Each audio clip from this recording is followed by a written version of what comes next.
So today we'll be finishing up our discussion of eyewitness testimony from class and, suggestibility from class last Monday. So we had just finished talking about this classic study by Elizabeth Loftus where she was able to convince a number of students who were participants in her experiments that they had once been lost in a shopping mall when actually that had never happened. This study has, of course, been followed up in a number of instances. In this case, again, they had participants' parents give descriptions of childhood experiences. The participant then had a conversation about experiences with the experimenter, and the experimenter added new events about those experiences that, of course, the parents had not included. When discussing it later, participants were much more likely to remember the new events as actually happening, again providing evidence for this idea that our memories are highly malleable and, in fact, oftentimes can be changed through very, very subtle means. And so when we retrieve memories, they all become very unstable and are much more likely to end up incorporating new or different events than we had previously ever thought. As we've seen in previous classes, this also can potentially lead to false confessions. In the video memory hackers that we watched, this study by Shaw and Porter, they found that through the same kind of methods that Loftus used for inducing a childhood false memory, they're able to actually induce a false confession. And so in the studies, as you recall, they asked interviewed participants and again their families about life events, and then asked the participants about an event where they'd been arrested or the police had been called for a fight breaking out with them and one of their known childhood friends. They were then asked to do imagination exercises where they imagined where they were at that time and when this fight might have happened. And as we've talked, this can lead to dramatic alterations in memory, and some of the participants in these studies actually then ended up remembering committing a crime that they never committed. And there are other instances that are similar to this. People can misremember knocking things over, spilling things, breaking things. All of these have been done in the laboratory. So it really clearly demonstrates that our memories are malleable even for events that we have not been engaged in. So this quote from Loftus is, I think, a pretty good one in terms of summarizing our memories. We are all vulnerable to having our memories tampered with. Your memory is not a recording device. It's really more like a Wikipedia page. You can change it, but other people can too. And it's important to be mindful of this. Now, certainly, I think there are probably people who occasionally engage in this kind of behavior on purpose in order to try to alter people's memories for events that they want them to be seen in a more positive light. But generally, most of this happens simply because that's the way memory works. And so we oftentimes really get after people for lying when what they're not doing is lying but actually misremembering. And I think that's really important for us to understand. That motive, I think, is very important. And so saying that somebody is lying, you have to have the motive behind that, because it's entirely possible that they just simply misremember. And so I think we could probably be a lot more kind to people in thinking that, perhaps they're not necessarily engaging in an untruth, but remembering an event differently. All of this has some really important implications, because testimony by an eyewitness to a crime about what he or she saw during the crime is one of the most convincing types of evidence for juries. Jurors are highly swayed by a persuasive eyewitness. This is becoming less so in the era of CSI and all these crime shows, but people are convinced by a persuasive eyewitness. But like any other type of memory, eyewitness testimony can be inaccurate. And so we'll take a look at some of the literature in this area and talk finally about some of the impacts and some of the things that are being done to try to limit this kind of problem in courtrooms, because it's such an important issue. So of course we can have mistaken identity. We can also have memory for crimes either that were never committed or were very different from the way they're remembered. In fact, there's a whole slew of cases from the 1980s and 90s about recovered memories of childhood abuse that turned out to be false. And so we have to really, really be cautious in this area, because we want to preserve our justice system so that people who have been harmed get justice, but we don't harm people who have not done anything wrong in our thirst for justice. So it's something to be very cautious of. So there's some history behind this. One of the earliest commentaries on these were included even in Blackstone's commentaries about questions about eyewitness veracity. Hugo Munsterberg's very famous book on the witness stand started raising some issues about the veracity of eyewitness testimony. We start getting some examination of this in more detail, and as cognitive psychology really rises to its current level. And in 1980, this very clever study done by Buckhout called Nearly 2,000 Witnesses Can Be Wrong. They did sort of two separate experiments, one in which they actually showed a clip of a crime on the news and then asked people to call in and identify someone from a lineup that was put up on the screen. So sort of like American Idol, you would call the number associated with the person that you thought had done it. Something like that. They also had a secondary experiment where they had an audience at a film see the same thing, so they could probably be a little bit more confident in that film audience having been certainly paying attention during the crime. What they found is that in both cases, eyewitnesses were really no better than chance at identifying the perpetrator in the lineup. I think of the there are 5 or 6 people in the lineup, and the accuracy was at about 18%. So dreadful, really dreadful. No better than just guessing. And that's certainly not how we would expect our criminal justice system to work. Now, of course, there's a lot that's contrived about this. It's not the same as being in person, certainly. But it's really fascinating when you actually go back and read this paper. One of the people that called in said they wish they had replayed the crime for them before the lineup, as if that's what would happen in real life. So it really demonstrates that eyewitness testimony really is fraught with difficulty. In more recent studies, participants viewed a security videotape with the gunman in view for 8 seconds, which is not a long period of time, but if you think about witnessing a crime as somebody's fleeing by, you're probably not going to get a really terribly good look at them. Everyone identified someone as the gunman from photographs afterwards, but the actual gunman's picture was not presented. This is terrible, terrible in terms of accuracy. Again, we're talking about looking at a security videotape, not for very long, so something to be cautious of. But there are other ways in which we can see errors. In fact, if there's a shooting involved, attention can be narrowed by these kind of specific stimuli. So if a weapon was fired, memory decreases substantially to about, 30% there about the perpetrator compared to about 50%, which is still not particularly great. Even details about the weapon decline. It's that stress and that focusing on the weapon. Certainly when the weapon's present, we see reductions in memory for details about the perpetrator. We don't process faces all that well anyway, and in particular in this instance, it's the less important thing in the room is the face. The far more important thing in the room is the weapon. So the other thing that can happen with eyewitness testimony are errors due to familiarity. And this is essentially a source monitoring problem. There's I don't know if it's an apocryphal tale or a true tale, but it's one that's certainly been told in these cases where a woman was raped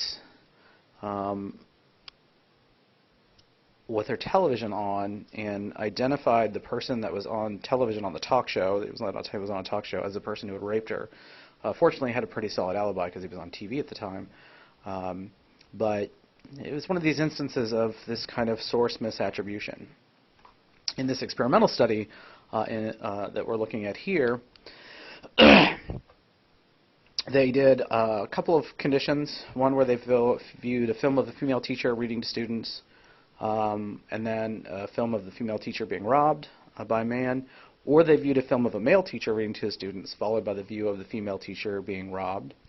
As you can see down in the graphs below, If the actual robber was not in the photo spread, they were much more likely to identify the photo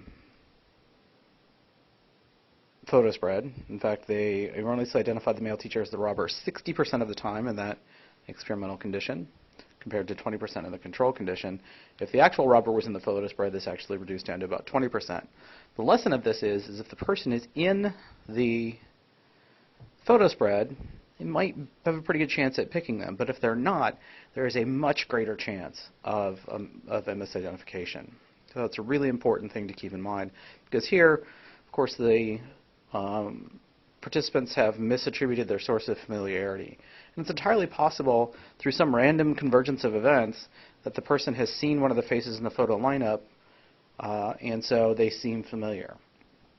Now remember, in a crime, we have 1 or 2 witnesses. We don't have 100 people coming in, and so we can figure out what percentage of them are wrong. So you can see there's a 60% chance that somebody's going to pick someone not in the photo spread. The other thing that can happen is errors due to suggestion. Of course, this can be a kind of misinformation effect. So in this instance, or this study, they viewed a video of the crime. They picked a perpetrator from the photo spread, and then they were either given confirming feedback, no feedback, or disconfirming feedback, and their confidence level increased based on that level of feedback, which makes perfect sense. Of course, that then leads to when they go to testify, they're much more confident in their testimony because of that kind of feedback. And so it kind of feeds on itself. If they have confirmed the suspicions of the investigator, then they become more confident in their testimony. And so this kind of feedback can be very important.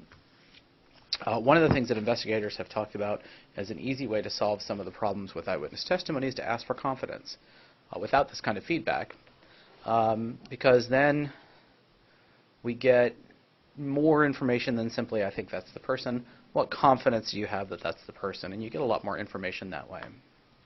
One of the other things that can happen with memory for a crime in particular is what's called verbal overshadowing. When we describe an event, we create a verbal memory of our description, and this can then overshadow memory for that event. So in this classic study, after watching a videotape of a bank robbery, about 64% could correctly identify the robber. This reduces to 39% if before they try to identify the robber, they give a verbal description of the crime, because that verbal description overshadows that visual memory. And so it's a really important lesson in how to handle eyewitnesses. One of the most important things you can do is try to identify a suspect beforehand. The problem, of course, is this makes it impossible, because you can't know who you're looking for if somebody doesn't describe them for you. So this really creates a big conundrum. By asking them to make a description, you're making it less likely that they can correctly identify a suspect. We also know that post-event questioning can lead to biased memory, depending on how you phrase questions. We saw that in the Loftus studies, where they talked about the stop sign versus the yield sign. In this other classic Loftus and Zani study, they viewed a film of an accident and asked, did you see a broken headlight? This only led to 7% false recall, compared to, did you see the broken headlight? More than doubles the amount of false recall by simply changing the way that question is phrased. So anytime you get this kind of misleading post-event information can result in a complete alteration in people's memories. So those classic Loftus studies that we talked about last time, and this simple change in how you ask a question. And this is one of those things that somebody investigating a crime would do without even thinking about it, nothing on purpose. It's just simply this simple turn of phrase that can alter the way people respond. And I think it's really important for us to keep in mind. One of the other issues with eyewitness testimony has to do with the effects of stress hormones. Highly stressful events result in the release of stress hormones, particularly cortisol and norepinephrine. Cortisol, we know, reduces working memory capacity and immediate memory for events. So immediately following a crime, people probably won't have the best memory for what has just happened, because they have had that huge rush of cortisol, and as a result, they just simply aren't able to recall what has just happened in the recent past. Norepinephrine is believed to boost consolidation and thereby cause detailed episodic memory for events some days later.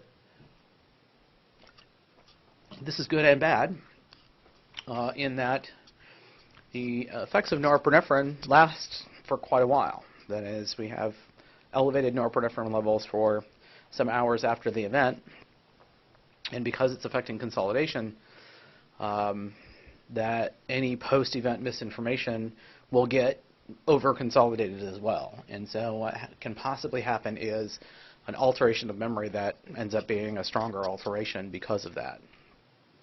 This all paints a picture of really difficult ways in which we might try to deal with eyewitnesses.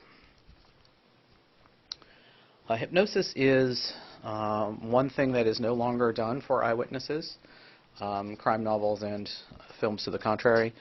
People who are hypnotized generally cannot testify because hypnosis is so likely to lead to false memories. We know that people who are hypnotizable, and not everyone is hypnotizable, but those that are actually more suggestible, and they are certainly more suggestible while they're under hypnosis.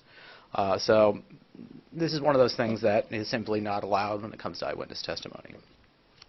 I want to talk for a moment about some better news, like how do we do this better? How do we solve some of these problems? And one of these is what's called the cognitive interview.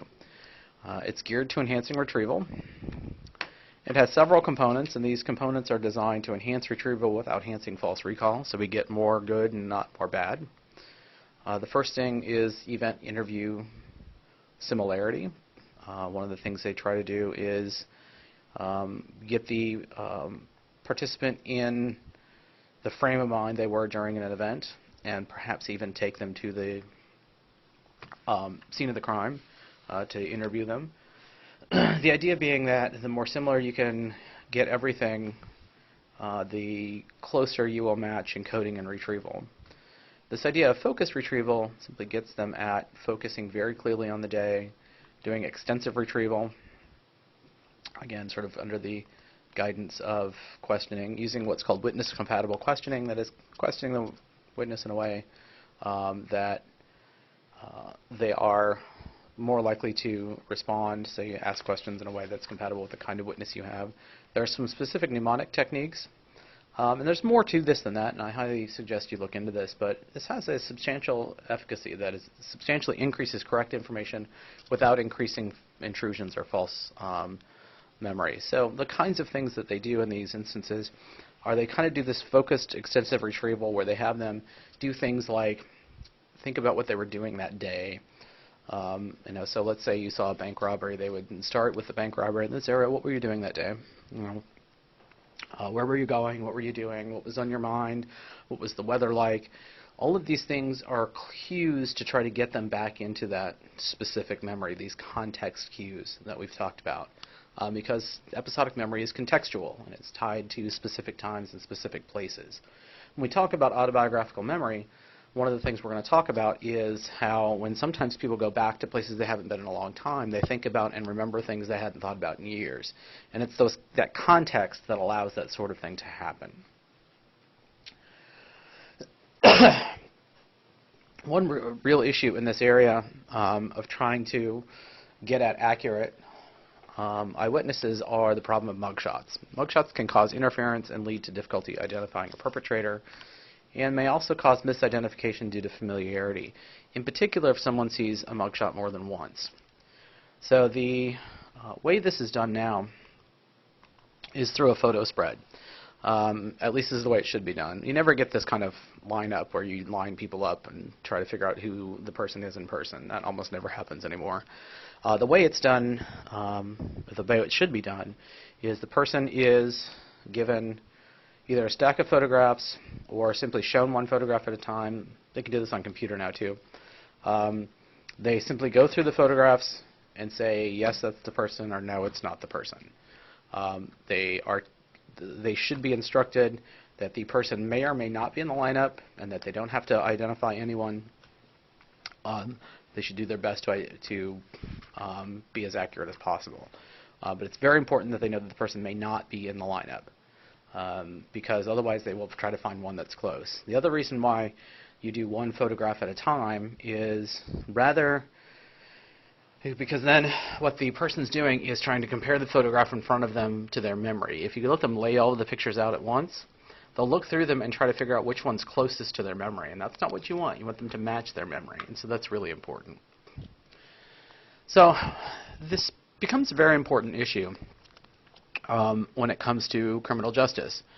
There are a number of problems with eyewitness testimony. Obviously, we've talked about some of them. Another one being that we are pretty bad at identifying people of other ethnicities. It's called when our brains are developing, the part of the brain that is responsible for processing faces is called the fusiform face area. And it develops the ability to process faces that we see every day. And so as a result, we are often very bad at identifying faces of other races. This becomes particularly problematic in our criminal justice system when oftentimes we're talking about racial differences between people who are accused of committing crime versus people who are witnesses to crime. And so it's a huge problem in terms of identifying the right suspect. About 77,000 people a year are arrested based on eyewitnesses. The principal determinant of guilty verdicts is eyewitness testimony. About 60% of overturned convictions are due to eyewitness problems. This led to the governor of Illinois clearing out their death row and commuting everyone's sentence to life in prison because of such dramatic problems in the eyewitness, in the realm of eyewitnesses. This has led to a huge problem. In fact, if you look at the Innocence Project, they've managed to exonerate a number of people based on DNA evidence because of faulty eyewitness testimony. A couple things to wrap up here before we finish talking about State versus Henderson, which is a really important state Supreme Court case in this area. People tend to be as confident and sometimes more confident in false memories. This is one of the things that's important. You can't tell if someone is relaying a false memory because they don't know that it's false, and so they tend to be as confident and sometimes even more confident in false memories. And the reason for that is that they believe the memory is true, that it has the same feeling as any other type of memory. And we know that others aren't able to judge if a person is relating a true or false memory, and that's through a variety of research as well. So saying somebody is very confident in their memory is no way of guaranteeing accuracy. So I want to finish by talking about emerging legal standards for eyewitness testimony. The Department of Justice, under the Obama administration, just recently released a memo on the dealing with eyewitnesses that I urge you to read. It's a pretty terrific way in which they've outlined some of the issues with dealing with eyewitness testimony, and it's based on all psychological principles. It's also quite a bit based on the New Jersey State Supreme Court in State versus Henderson. And so we're going to talk a little bit about this State Supreme Court case because it does just a terrific job of outlining some of the issues. So the first thing that they are requiring, and this is the requirement from the State Supreme Court, in order for someone to be an eyewitness in a criminal case, these things have to have been done. Blind administration of lineups, that is, the person who is doing the photo spread or lineup cannot know who the suspect is, because we know from lots of psychological research that people can give cues that they aren't even aware of. Pre-identification instructions have to include that the suspect may not be in the pictures and that they do not have to make an identification. Critical. This completely changes the game. If they think that the person thinks the suspect is in the pictures, they will pick someone. And that's a huge problem. So these pre-identification instructions are critical. The lineup needs to be constructed in such a way that the faces are similar in features to the suspect. One of the things that you can actually do now with computer technology is simply construct some fake faces. You can also identify sort pictures based on features to try to make them as similar as possible. So we want to try to make sure they're all the same ethnicity, same hair color, same everything to try to make it as similar as possible. One of the things there to avoid also is giving feedback and reinforcing confidence, so they're not told anything about whether or not they identified the correct person or not. They're simply told thank you And that's all. No feedback and no reinforcing confidence, because they don't want to reinforce a memory that may be false. They're also to limit multiple viewing so that they don't end up potentially seeing the same face twice and potentially misidentifying from a previous lineup. And that certainly is a problem. It could potentially be a problem, as we've seen. The other thing that the state Supreme Court required is an assessment of the witness themselves in the event in question. So thinking about stress and its effect on the witness, whether or not there was a weapon involved, and is it possible that the weapon focus effect is happening where people focus on the weapon and less on the face? How long did they have to see the individual? How far away they were, and what were the lighting conditions? Characteristics of the witness, were they intoxicated? Do they have dementia? Are there other issues with their memory? Those questions about whether or not there may be something additional to consider in these areas. And of course, memory decay. So how long has it been? This is kind of one of the reasons why we have statutes of limitations. People think that that's unfair, that someone can get away with a crime, but people's memories, I mean, we don't remember everything perfectly, and over time, those memories will decay. And so that's something to consider as well. Finally, they also talk about race bias and the potential for this race bias facial processing issue, and whether or not that may be an issue as well. They've also come up with a set of pattern jury instructions about how to instruct jurors how to evaluate these characteristics and how to think about them in terms of the veracity of an eyewitness. So all of this has led to some very interesting, very important changes in our criminal justice system that's all based in research by cognitive psychologists. It's one of the reasons why it's so important that we do quality research so we can get at these issues and try to make sure that we do as much as possible to have a high-quality criminal justice system.